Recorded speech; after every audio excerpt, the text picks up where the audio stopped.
So let's kind of walk over to the whiteboard. I'm just going to kind of show you a little bit about what we go through in our mind's eye when we're thinking about this notion of back in 1978 when the government created this thing called a 401k plan.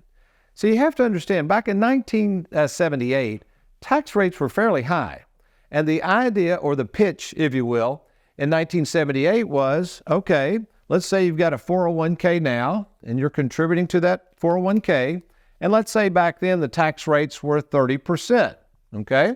And you're putting in money into this 401k, and yeah, over time there's going to be a tax tumor building up, but if you didn't do the 401k in a pre-tax manner, which is what the 401k is, you would owe 30% in taxes. So the point was, hey, invest out and max out.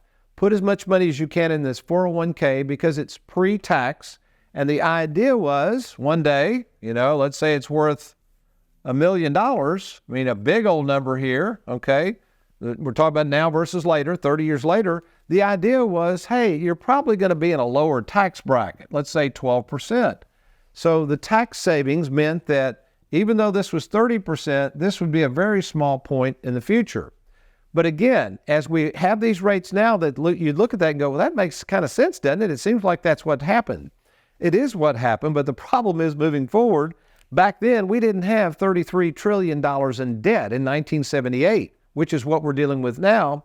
And the fact is, nobody in Washington that I can tell is addressing this debt and using money to pay it back. So where might they get this tax revenue to pay back this debt? Right here. So I've got to ask you a question. Let's say you're continually deferring money and you don't want to pay any taxes at all, and you don't think taxes will go up in the future. What if taxes went up to 40%? Could that happen? It sure could. And the problem is, if those tax rates go up, then the actual amount of money, that tax tumor, goes up with it. This is not a good thing, folks. And the point is, we don't know what the taxes are going to be in the future, but we do know what they're going to be today. Thanks for watching. We hope you enjoyed that video. If you'd like, check out these other clips. And be sure to hit that like button and that subscribe button for more videos.